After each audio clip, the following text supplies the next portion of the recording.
In the name of Allah, the Beneficent, the Merciful, bear witness there is no God but Allah, and Muhammad is his messenger. Welcome to another edition of Jock Brothers Presents Let Us Make Man. I am your host and moderator, Brother Jackie Muhammad. And tonight's show, I will be moderating. We will be live from Africa. But inshallah, we have a beautiful show tonight dealing with reaching across to Africa. Setting our roots, reaching to our homeland, building an economic base.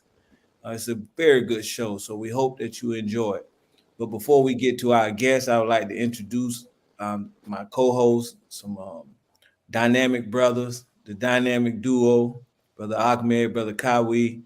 Brother Ahmed, who hails in the West Coast now. He's on a different time zone. He's still a traveling man.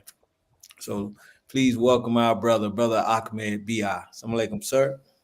Alaikum salam. Thank you, Brother Jackie. Thank you all for tuning in, taking time out of your busy schedules to join us tonight.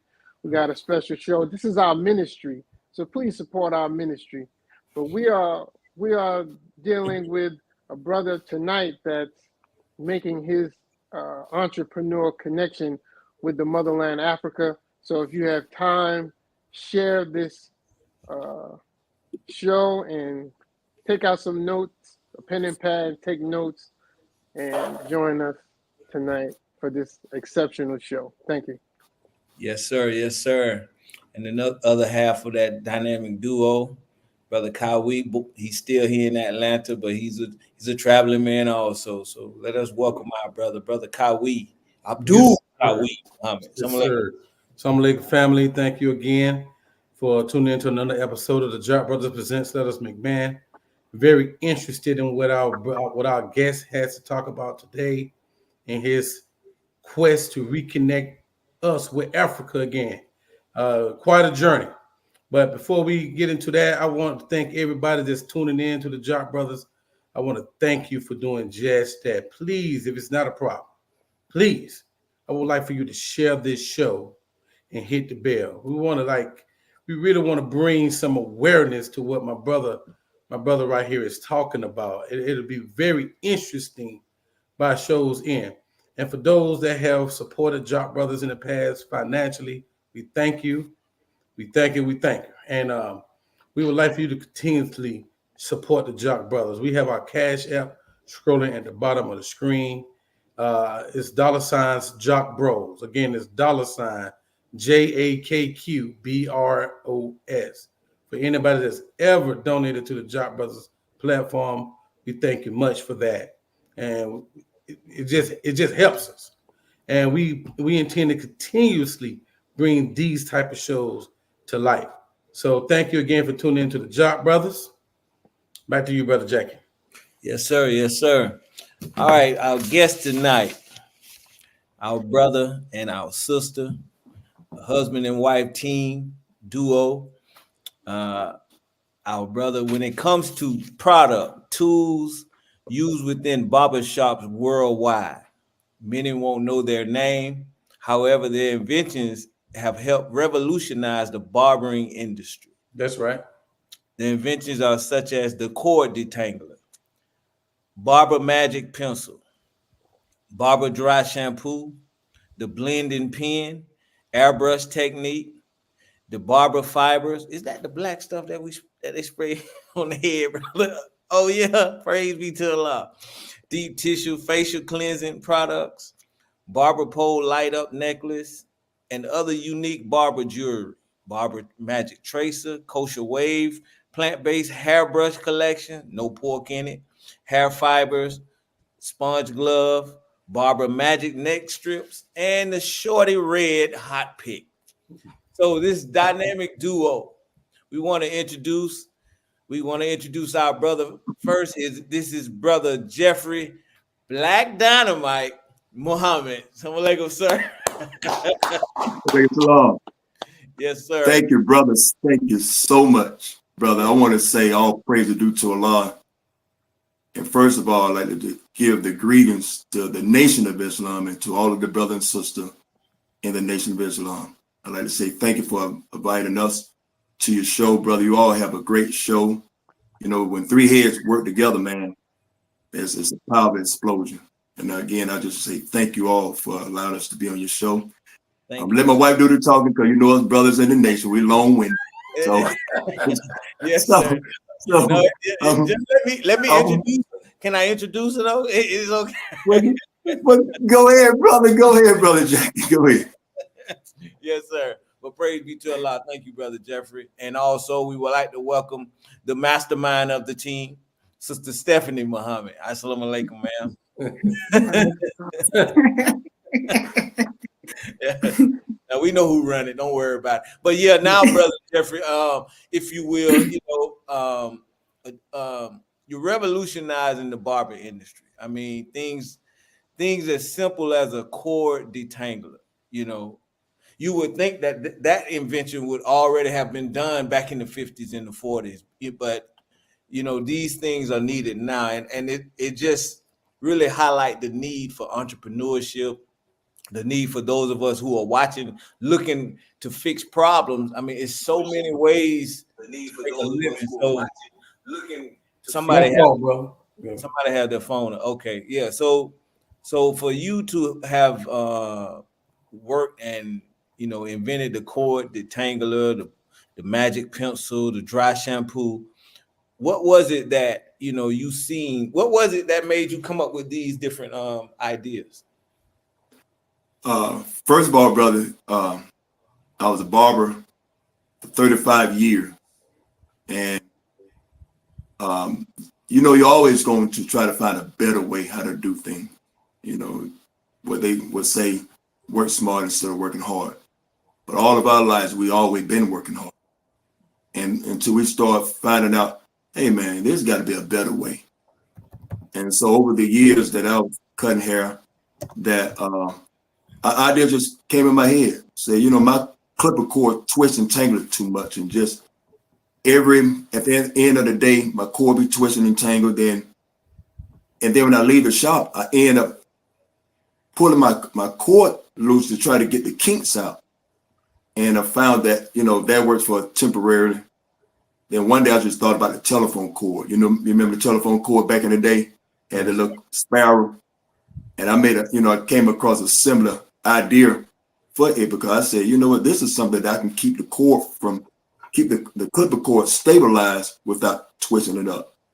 And so there was the product right here. It's called the cord detanglers. I do apologize to where I don't have no more clippers because I blessed the brother after I retired, and maybe about 3 months later, that I blessed the brother and gave him all of my clippers. Brother came to the mosque, and Brother Stanley introduced him to him and told me that the brother needed a job and said he was a barber. And so I helped the brother find a job, and he said he can cut hair. So one day I saw him and saw what his hair looked like, and he had a box. And it was so unique to see somebody who cut their own hair and have a box. So I blessed the brother and gave him all of my clippers, and blessed him to where he found him a job in a barber shop in Walmart in Union City. And the brother been cutting ever since. So I do apologize. I don't have no clippers to show how the cord tangler does work. But that's how I came up with that first product. Oh, absolutely. Absolutely. So now your products have been shipped worldwide. Do you have an online service? Do you go door to door, business to business? How do you solicit your business for your products? It's like a rapper. I'm gonna pass the mic to my wife. So we distribute our products in several different ways. We have our store on Amazon. We have our online, our website where people order from online, which is kosherwave.com. We also sell our products online in Walmart, and you can usually right now we started a division of direct sales where we go out to the barbershops and actually introduce ourselves to the barber, show them who has made the products.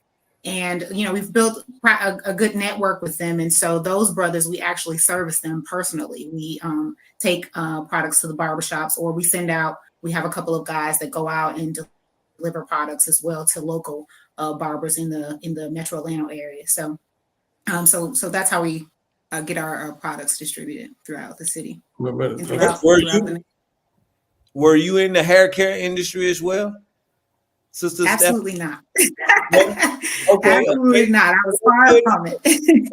Well, that's good to know, though. So you came on board, though. Absolutely. I'm a business minded person. So Right. I've been I'm a licensed real estate agent in the city of Atlanta.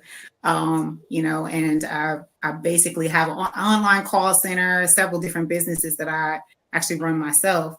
And so I came in because, first of all, Jeffrey has a beautiful mind, and it's nothing like meeting someone who's like-minded.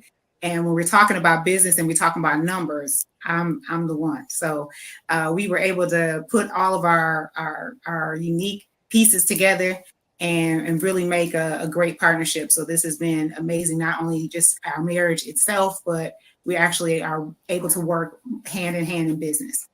So, Brother Jeff, beautiful. Yes, sir. You have a ton of products. So it's safe to say when I'm looking at you, I'm looking at a mogul. I'm looking at a person that has 8 to 9 figures in your bank account. Is that correct? No, sir. Can you tell us But why not? inshallah, it's going to be happening. It's going to be happening. But brother, I would say I thank Allah for where I'm at, you know. So yeah. He's a walking millionaire. Which we are. Millionaire mindset. That's all.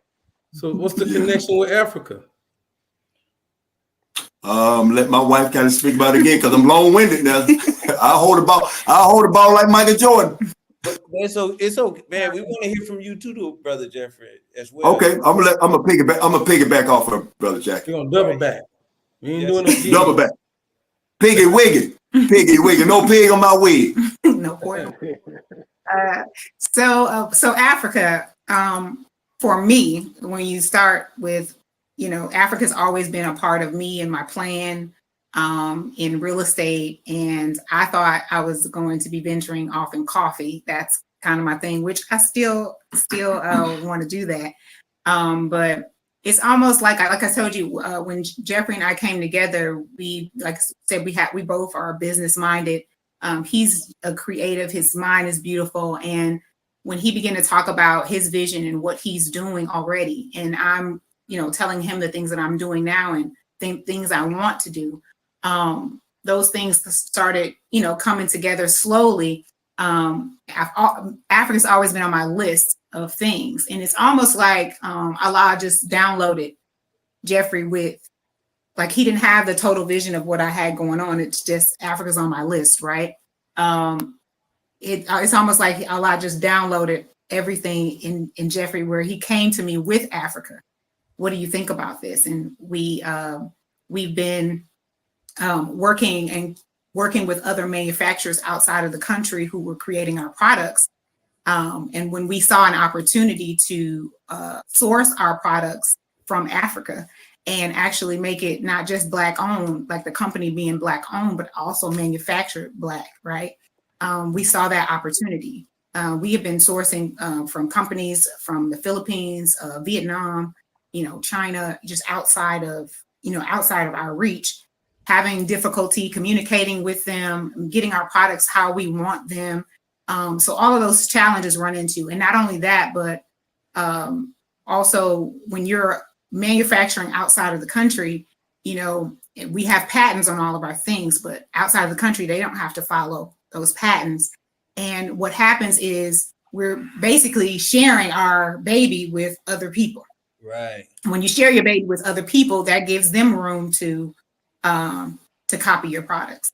So that's the biggest challenge that Jeffrey was running into in manufacturing his products.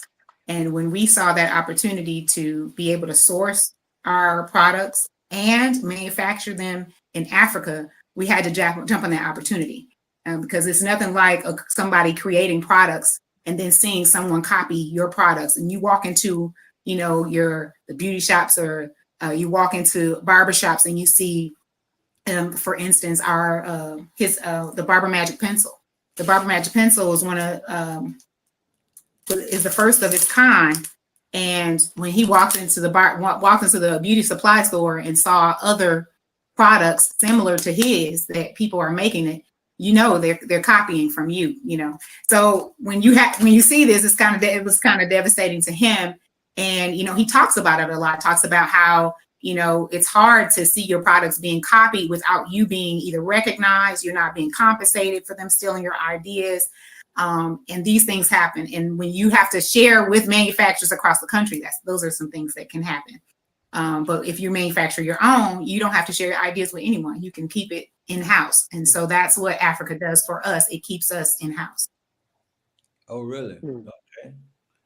Brother Jeffrey, why Africa? You came with Africa. What was on your mind dealing with Africa? First of all, brother, the logo of Muhammad Speak with the two brothers reaching from Africa to America and America to Africa. And it always stuck to my head the very first time I ever seen it many years ago.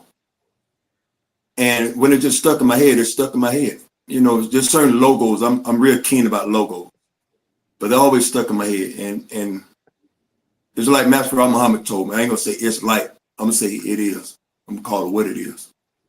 Master Muhammad showed me the logo and I studied the logo just this year. I've seen the logo many years ago. But when I saw that, I got a chance to really look at it. And Master Muhammad said that, brother, he said, you're not on the American side, you're on the African side reaching over to America. Because when the logo was first made with Elijah Muhammad, is that it was showing that we was reaching over to Africa and Africa reaching over to here. But now I'm from America. And now on the African side reaching over to America. And so I wanted to get into direct and remove people who's in our business. Everybody's always in our business, meaning that everybody make money off the black man and the black woman.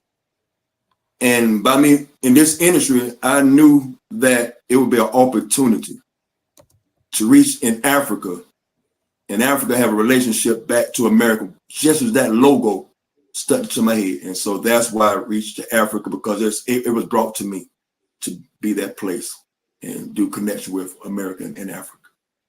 So were you all able to see the manufacturers in Africa, talk with the manufacturers themselves? We're the manufacturers. Okay, we're gonna be the manufacturer. We're getting our own machines, getting our own buildings, and actually sourcing the product there, because all the natural resources, especially like the agave plant, also even the bamboo, are readily available. We met people or been connected with people who could run the machines and those types of things, and who have done other products or manufacture other products. So those are a lot of connections that we have made, finding other people in different areas who have done it before in Africa. So that's what we've been connected with to be able to do it ourselves. So that's our idea, is if we're expanding our business to the point where we're manufacturing our own products. That means we don't have to tell anybody our business, because it's ours. Absolutely. No, that's a plan. That's $1 billion plan. Praise be to Allah. For sure. Now I know, before we go any further, I know there are some believers that are asking, well, we're on a travel ban. Can we go to Africa? Brother Jeffrey, is that something that were you able to reach out and find out, was that okay, or what? How did that work? Brother, for what I was told, that we're doing business and it's not for pleasure. Okay. And so we making an impact to help Fall of America. And Fall of America, which keeping America up, is economics. And we already know that how much money we spend. Everybody else know how much money we spend with everybody else except us. And so there's an opportunity, brother, to where it has a connection with Africa and America and doing business and cut everybody else out of our business. I know it don't matter where you go in your community, everybody is always in our business. And it's so conditioned to where we can't even see it's a problem. And it's always been a problem to me. And so, brother, and that's where we at on that, brother, is to make that logo real. Absolutely. Now, being that you are the creator of all these products and you're seeing duplicates of your products made, have you started the process of trying to, I guess, patent your products? Is it too late to do that? Or you're gonna go to Africa and try to patent the products so that if this come out again, you could try to, get compensated for it? All of them are patent. We spent almost tens, almost hundreds of thousands of dollars with lawyers, going back and forth, getting the products created, or putting the products together when even in development. So we've been working with lawyers and individuals to help us, to back us up. It's very costly. It can get very, very costly very quickly. And like I said, it's not necessarily individuals in the States that are doing these things. These are other countries who are able to manufacture on a higher level than us, quicker than us, right? In the middle of our patents. And it's almost as if, well, you already know, you do a patent, the secret is out. Once you submit your information in the system, all it takes is them to leak that information, and they will. Because if the price is right, they will leak your information during the patent process. And so by the time you get the patent, they've already sold 100,000 of this product manufactured. And now they don't have to, now the patent doesn't stand anymore, if that makes any sense. When you're creating those patents, that's what happens. If your idea gets sold, which that we know that the hair industry is a very, very dangerous place. It's like the mafia. The hair game is deep, and I didn't even know. I'm learning a whole lot. Jeffrey's been teaching me a whole lot about the hair game. We had a meeting today she just blew my mind about some of the ins and outs and the back doors that people go through, and because it is a money thing, it's so easy for them to outdo the patents that we pay for and buy. It's so easy for them to go around it, like I said, because they're outside the country. We're talking about the Koreans. We're talking about, the people who have the industry on lock right now. So, that it's not that we don't have patents. We have patents for everything. We just don't have the means to fight on the what is it? The highest level. Right. Yeah. Right. Well, come on. I was hoping we get that brother Jeffrey fired. What happened to that brother Jeff? He get on his Yes, sir. What is the main mission now? Are we packing up everything and moving after, or are we just going over there to set up so they can provide the inventory and produce the products or reproduce the products that you invent? Are you going over there to stay, or will you be located here? Or is there any opportunity for others to join on with your mission? But what is the main goal with going over to Africa? What is the main goal? Well, the main goal is to expand, like I said, and take over a portion of the process that has kind of caused us the most damage, which is manufacturing, outsourcing our manufacturing. So our main goal is to manufacture our own things. Will we be we would be in the States? Yes, because we still have business here. I mean, our business is still thriving in the States itself. So we are still doing business here, but we are kind of packing up in a sense to get those things started and get everything off the ground. We basically, what did you call it? Registered for a 2-year visa through our business. So we started a business there in order to operate and move around there. And so we've created that in order to be able to create that connection, bring that connection together. So that's our main goal. We also have several other ventures that we saw a lot of opportunity with the natural resources in Kenya. And bringing those sources to the States and creating creating a, like he said, that symbol of reaching over, creating a bridge for our brothers and sisters, whether that be seeds, whether that be natural products or natural herbs and spices and different things like that. Whatever is needed, we want to be able to bridge and bring that together. So our goal is to really create a network that people will be able to invest on all levels. So yes, we are interested in people being able to invest in whatever we have going on. And, we see lots of opportunity, land, we see opportunity for just expansion altogether. So yes.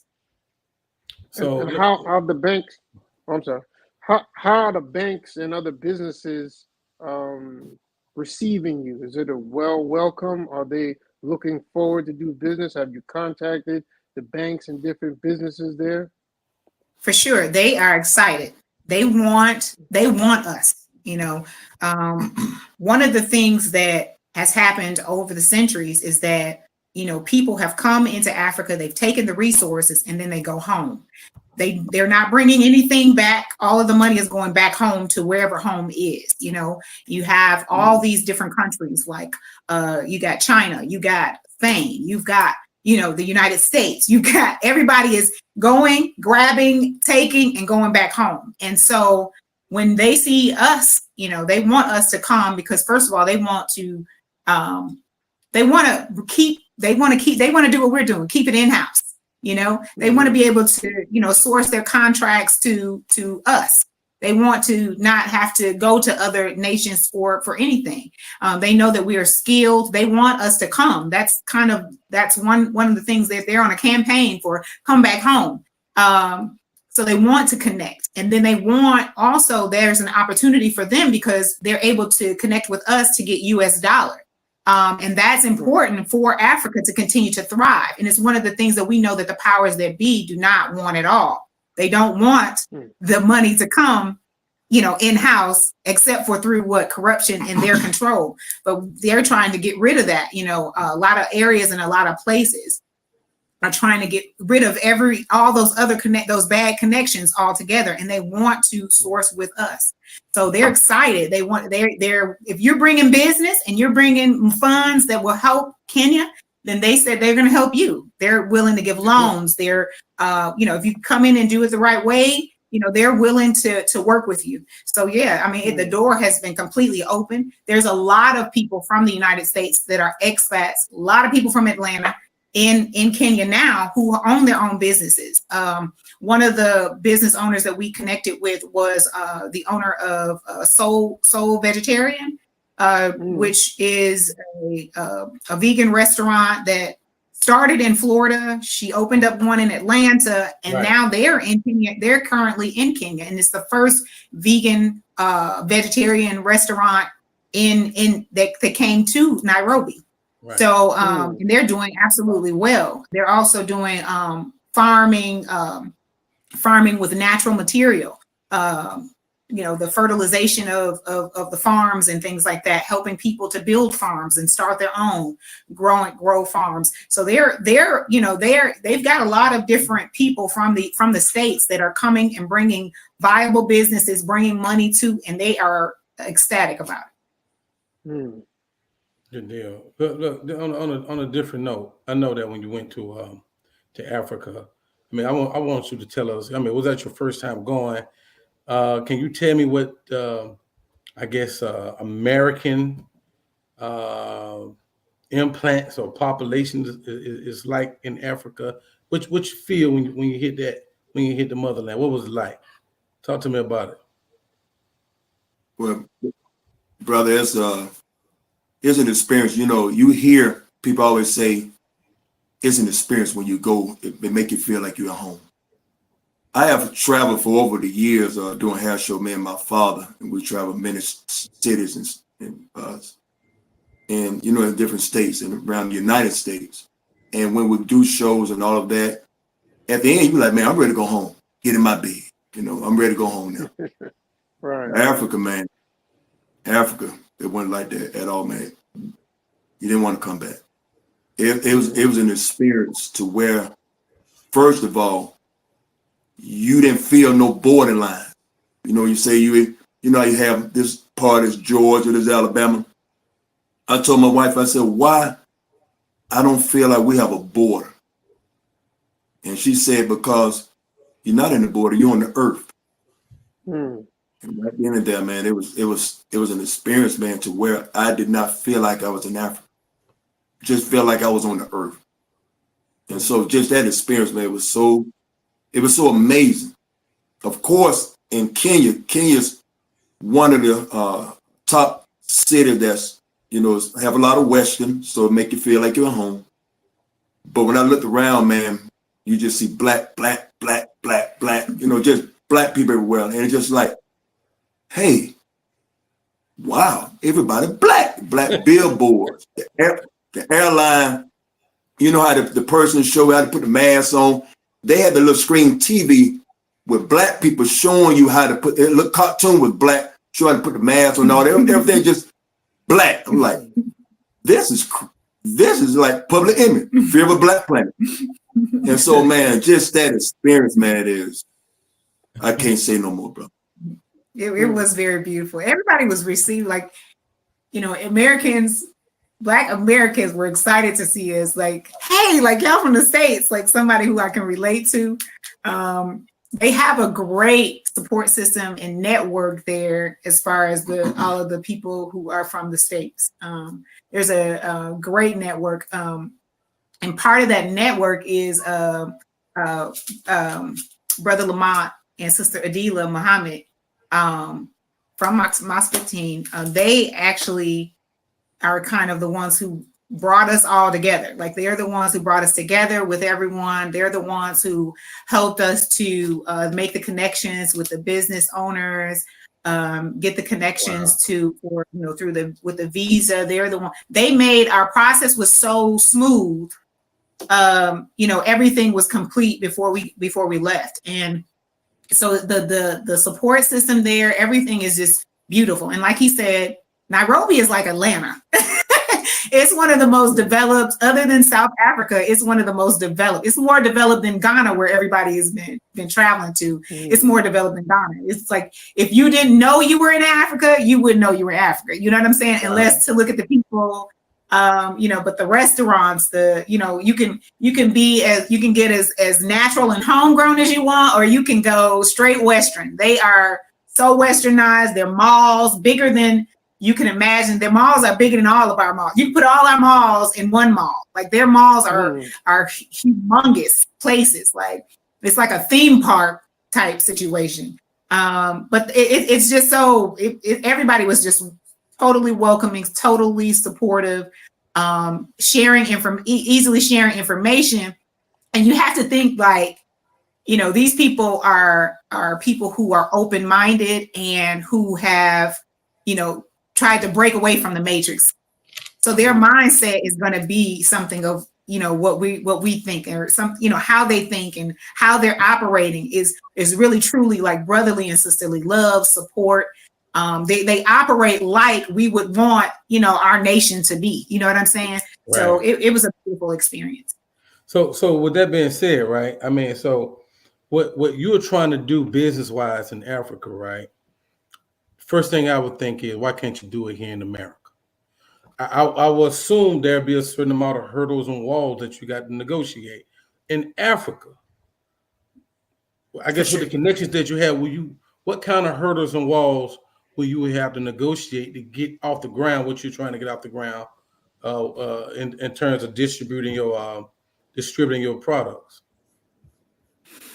We're anticipating, couple of hurdles, language barriers, which we have people who are in place to help us with that, learning how to operate and maneuver with, other, with Africans, it's a different world. I've been studying and reading on business in Africa. One of the biggest things is that business is, that's my wheelhouse, and he's not the numbers guy. I'm the numbers guy, and they don't want me to talk.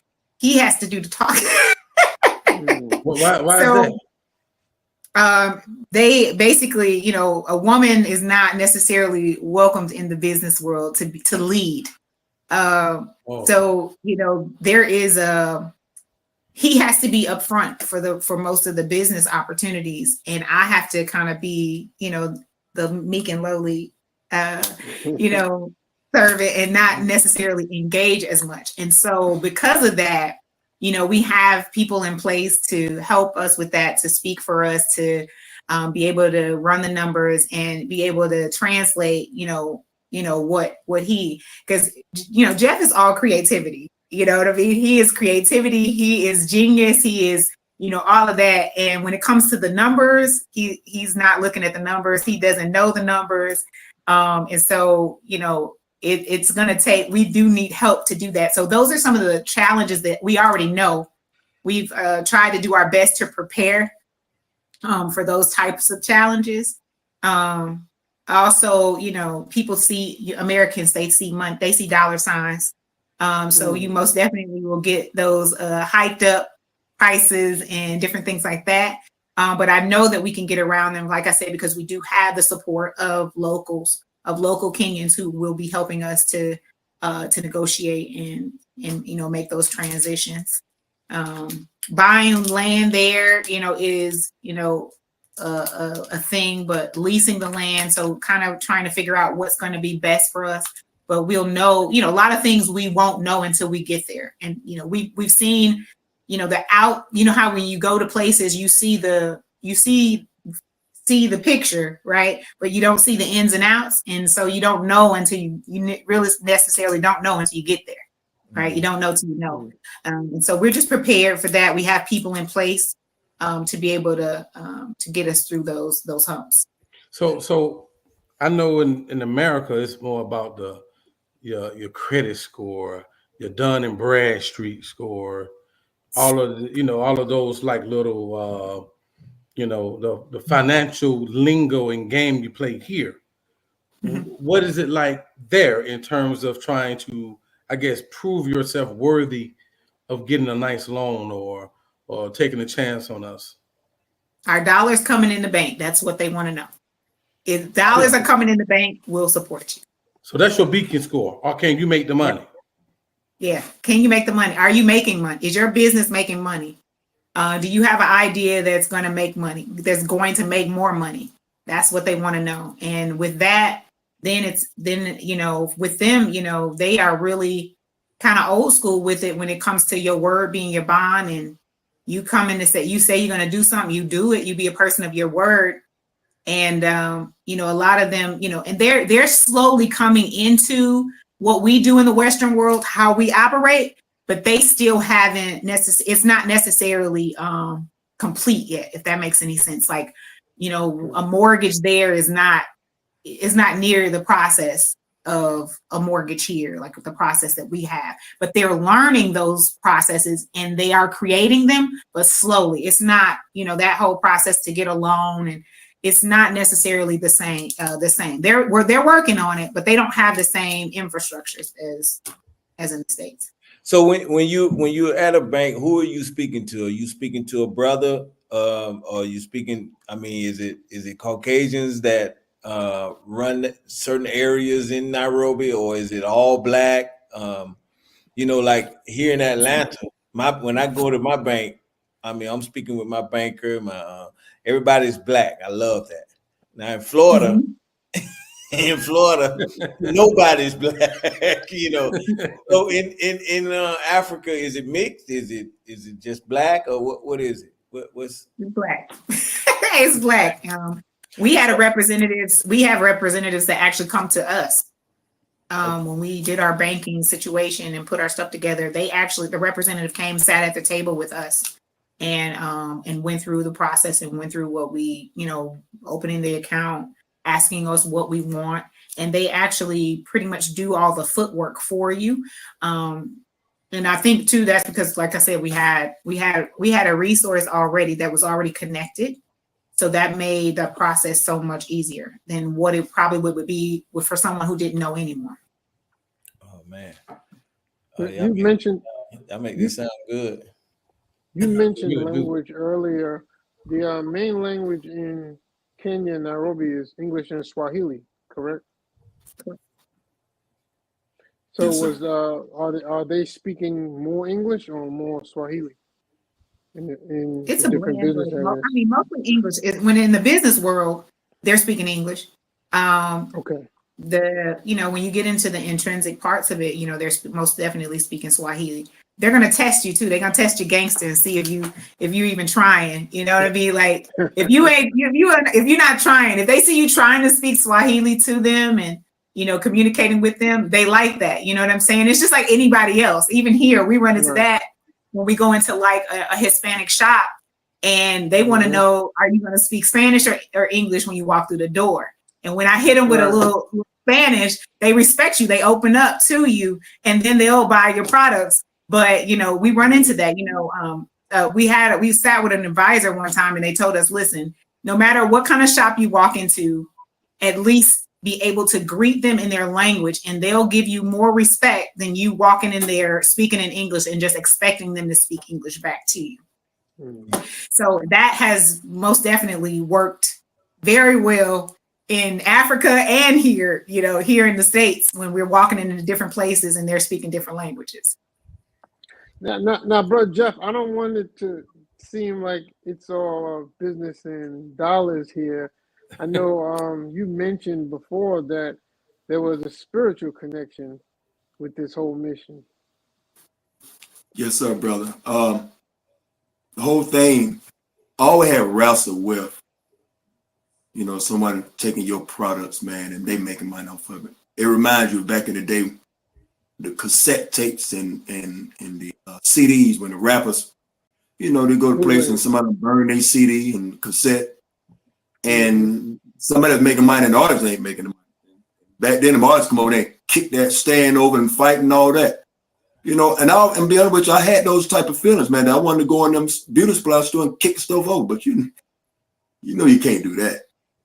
So I had wrestled with that, brother. Over the years of going to Savers, they always brought certain products to where that I was going to sell, which I was selling the kosher brushes, and for the ones you all remember, I sold them out when I created the belt buckles. The Islamic belt buckles with the Star and Crescent and the Allah Akbar. And so those two that I was bringing to Savers Day to sell at the booth. And back in January, this past January, I had wrestled with what I was going to do. Master Muhammad, it's like he called me on the phone. He said, brother, he said, this Savers Day, he said, bring all your products and let the believers know who you are. And what else you created other than those two that you've been bringing over the years.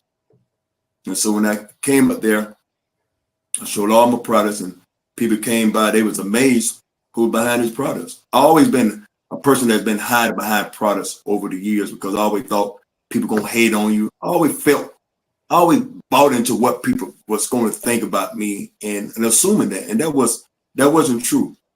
And so a few years ago, I just started coming and showing my face to the products. And now me and my wife will go to barbershops and show my face. And that's the same thing what Elijah Muhammad told me. Farrakhan come from behind the tree. Basically, it's the same thing that I was hiding behind the curtains of without people know who I were. And so if you've been in the barbershops and a lot of accessories, those are products that I created.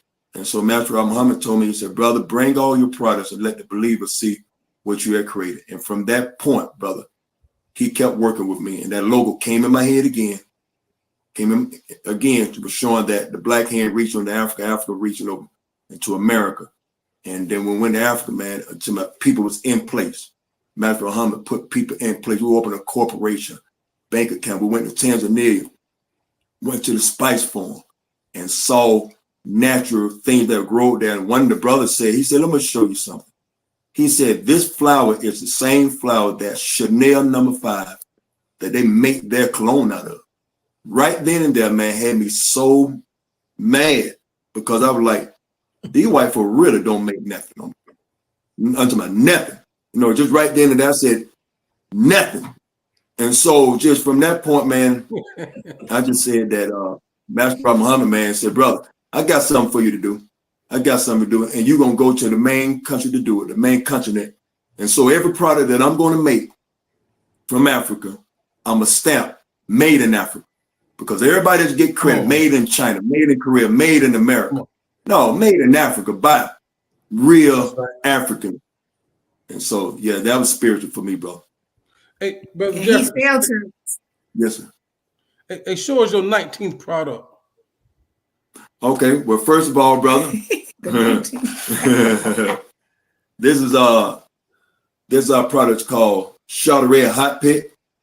It's for your natural hair. Take it out. Take it out the box. Yeah, hit it right here, brother.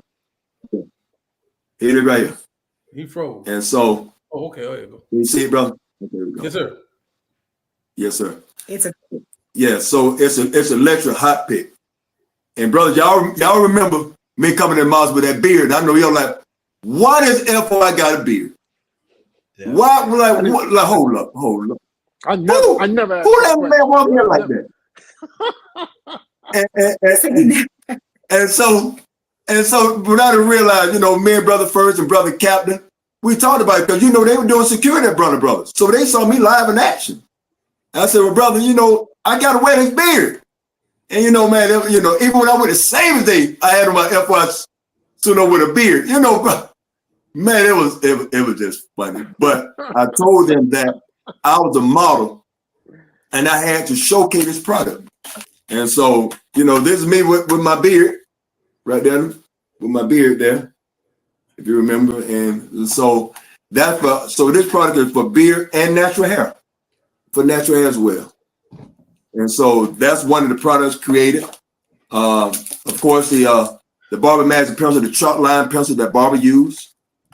Also, I have another product that's called Pearl White, which is another barber product, but it's for light-skinned brothers and Caucasian. So the skin tone is for darker skin, brown skin brothers, and for the light-skinned brothers, and for the Caucasians.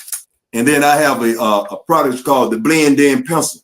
When I created the fibers and I created airbrush technique, the barbers having this type of lighting, this LED light. So the lighting always give a different look inside the barbershop, but when you come outside with the natural sunlight, then it give a different look into your hair. So this product is called blend-in pencil. And what it does, it fills in your thin spots up in here. So you basically just draw it in real good and brush it in. It's going to blend in your thin spots, and it's going to blend in with your hair and your scalp, give a natural look to it compared to the airbrush technique and the fibers, the spray that they use on the hair, because our hair is not black. Our hair is dark brown black. And so that's why I created this product, because this product is a dark brown black tip that actually blends in for your scalp and your hair. Also, we have the hardwood comb. This is a hardwood comb. It's made out of wood. Back in the day, you already know us black folks got that kinky hair. And so what happened when I created the hardwood comb is that plastic comb, it sticks to your hair. That's why a lot of times when mom would comb your hair, she would comb with that plastic comb, and you finding not moving all around, you pop inside their head, you better be sick get your hair combed. But mom, it hurt. But what the hardwood comb does is made out of wood. And so what it does, it gives the first kink and it goes through like butter, because wood don't stitch to the hair. So it actually allows you to get a nice comb while you're combing the hair. This is a hardwood comb here. So, and also we have the plant-based. This is the plant-based brush. This is made from the agave. And so it's a detangler. It's made from the agave. The same product that's made from the wave brush, but it's made from the agave and has this is made from the bamboo bristles. This is agave. This is bamboo bristles. It have detangler pins in it, so it helps to when you're using your beard, it helps comb the beard and stimulates the blood, because a lot of times brothers have spots in their beard, and so this helps stimulate the blood, helps the hair to grow. Also, it's for natural hair as well, so it stimulates as you brush it. The pin stimulates your scalp. And also we have the conditioner spray. Conditioner spray is for your beard, helps your hair to grow, helps stimulate stimulation, for the blood to start flowing. Now, of course, people say, what about the hair? One thing about the hair. If this was the cure, you probably wouldn't be talking to me because I'd be a gazillionaire. So it lets you know to where if there was a problem and solved the problem, Donald Trump, LeBron James, everybody would have been calling me if that was the case. But that's a whole different issue when it comes to hair. But that's dealing with something else. But this actually helps grow and stimulates the blood for the beard, and it works real good with this with the Charteray hot pit. So you actually you spray it in there. It's lubricated. There's no make it all grease and none of that. And then it's a heat thermal as well. So when you use this product, it's not as hot, but as it goes through there, as you spray it, the moisture from the beard is going to allow it to get an easier pull. So an easy pull to give your beard to expand, because our hair curls into a number 9. And so what happens, a lot of people get ingrown hair.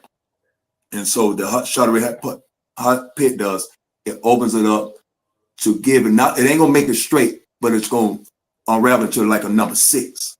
So that's what the Charteray pit does. Also, we just came out with some new brushes. This is our small brushes here. You can use for barbers use it when they brushing their hair and fading. So a lot of them use comb and brush, but this right here is the brush that they use made out of pig as well too. A lot of people don't know that. And so this is a more of a fade brush. And also, ladies like that baby hair, so you know how they create a little baby hair. So this actually is brushed for the quote unquote baby hair. So these are different brushes that I created. Yeah, I just created this last month, and so that's what they are. Also, I got into the jewelry. Nobody was creating jewelry. I don't have a battery in here, but this actually is a necklace and it's a barber pole. And so when I created this, I knew nobody never had anything I made was always a cutting edge that I create. And so this is like when you wear it, and when I have it on, people say, "You're a barber?" I'm like, we gotta have it on. So it's like a walking billboard. And so we sold plenty of these. I created it back in 2017. So when I brought out the Bronner Brother Hair Show, and a lot of people had them, it seemed like it was at a concert because everybody had one and it was lit up. Like you have your phone, wave your hand in the air like you just don't care. And so everybody, I was doing it on a platform. So I said, raise your pole in the air and wave it like you just don't care. So you just saw lights going everywhere, side to side. So that was another product as well. Created the black on neck strip. Now, when I got into the neck strip was a thing to where I wanted to create something that's actually is going to be all natural. And my wife, she is a great speaker when she explained to barbers, because they said, well, what makes your neck strip different than this neck strip? And so what happened, we never question. You got to understand, we go with the tradition of things. Tradition has never been questioned. And so when I realized that, first of all, that nobody black was making neck strips, and we got into the business, and we made a product to where, man, the neck strip was all natural, because the neck strips that the competitive have, and have different other chemical that's really not too good when the barber uses around your neck. And so we get into things that we break the tradition. Like, we ask the question, why? Instead of just continue to keep using. And so that was a product that I created, black-owned neck strips. And then we have a pomade. The pomade has all the natural ingredients in it. And so now my wife can explain what's all in it, but what makes it good in Africa, because we're going to get all the good natural ingredients in the raw form. That's something else that we're going to be doing as well. And so also, I created ideas outside the barber and the beauty industry as well. I have many ideas products that I created as well. And I just came up with a book that I wrote. It's called My Name's Speedy and I'm Not a Mutt. And the book basically comes from my experience of being a dog owner back in the 80s.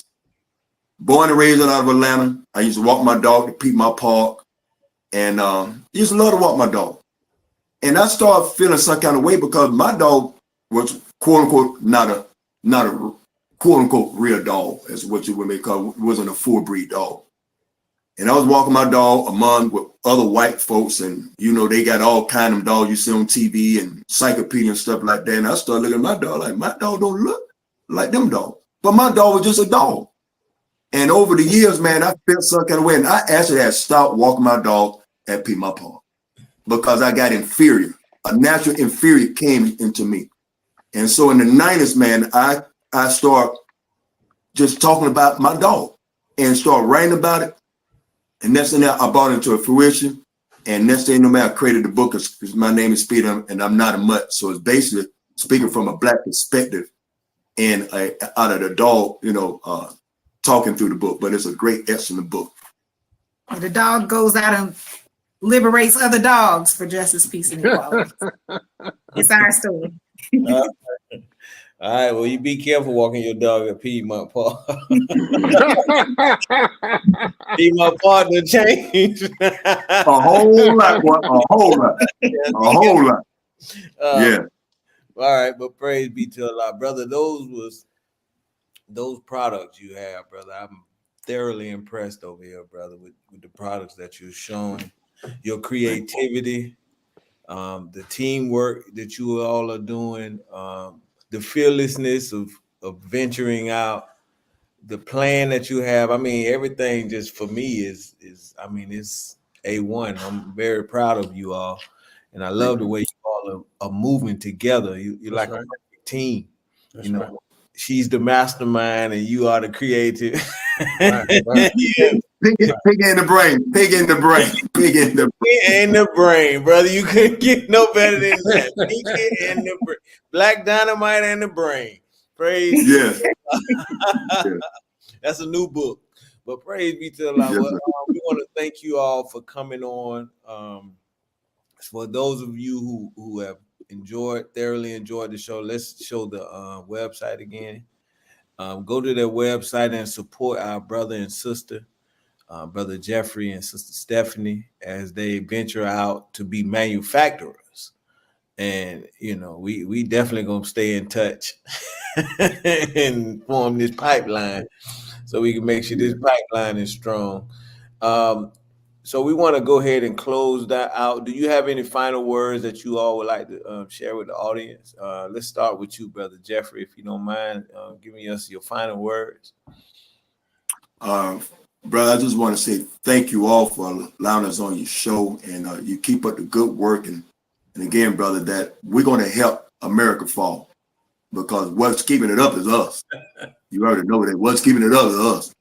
And so, we have to find a way, man. And if we can find a department to help bring it down, chisel it down, that's the basic way to do it. So this is my industry in the barber and beauty industry. And so it's time to start snatching back, man, because if they ain't spending money with us, we ain't spending money with you. Absolutely. Said one thing before he said our problem is our solution. Mm-hmm. He said our problem is unity, right? And our solution is unity. Right. So basically it goes like this, that unity is our problem and unity is our solution. Mm-hmm. Mm-hmm. So if we come together, we can do big things. We can do, strong and important moves together. But we have to come together. That's the key, and we have to put aside, all of our differences, or, put aside it just support, if you're not in the hair industry, that don't mean you don't invest in the hair industry, you don't want to put all your eggs in one basket. So let's come together and, when we reach out, with all of our details, be supportive, Absolutely. Yes, ma'am. Yes, ma'am. The brain has spoken. All right. Praise. All right. Brother Kawi, any final words? Yes, sir. First of all, I'd like to thank Brother Jeff and his wife Stephanie for coming on the show. Beautiful show. I see why you two are together. Y'all are Black love personified, as far as I'm concerned. Y'all know y'all lanes within each other, and y'all stay there. Jeff ain't trying to be the brains. He ain't trying to work out no numbers, and she ain't trying to work out no creativity. And it seems like there's a nice mesh. Just staying in your lane. Brother Jeff, yeah, your creativity level is through the charts. I wish I was talking. I pray that one day I'd be talking to this multi-millionaire brother that is showcasing his products all over the world. Your face or logo on boxes throughout the stores. You know, like you said, I hate going to the health supply stores and beauty supply stores and not seeing our names on these products. Yeah. When really there are 18 to 19 products that our name should be on. So, man, I pray that you go to Africa and change that, narrative, manifest that what you're trying to manifest. You got a good network out there, seem like, that I'm hearing out in Africa already. You got a good, teammate. You seem like you get everything that you need to be successful in whatever endeavor that you embark upon, whatever challenge that you run into. Man, call on the God, brother. And because by doing that, man, it's almost you're guaranteed success. This is all time, and I want you to seize the time. That's what I got for you. Thank you, brother. Yes, sir. Brother Og, man. Yes, sir. I thank you both for coming on. I pray that you inspired someone in our listening audience. But, we wish you and pray for your success in this endeavor in reaching out to get your products produced in Africa and doing business with the brothers and sisters over in Africa. But thank you all for joining us tonight. Thank you. Thank you so much. Thank you. I just want to say, I want to echo the team here really is real nice. The way you all mesh, and it just looks like you're gonna be successful. You just look like success, and it reeks success, on different levels. So may Allah bless you all to be successful. May He protect you all over there too as well. Like you say, that's a gangster business. You definitely got to be all general orders in effect. So definitely got to be on your P's and Q's. It's a gangster business. I'm in a gangster business, and I'm trashing. Oh yeah, you know that. Yes, brother Jack. Yeah, because New York and trash and mafia go together. Yeah, it go together. Atlanta and the mafia go together, brother. Right. It's everywhere. Yeah. Yes. It's a gangster business. So be on your P's and Q's. All of America, brother. God bless you all. Let's get it done. Let's reach out, man. Let's be successful. Praise Allah. So look, Jock Nation, thank you all for allowing us to come before you again to bring you all more information, what some of our people are doing in this world. We're not just rappers. We're not just actors. We're not football players. We own we are manufacturers in the hair industry. Come on. Moving out. So thank you all once again, Jock Nation. And that's it. That's all we have. Assalamu alaikum.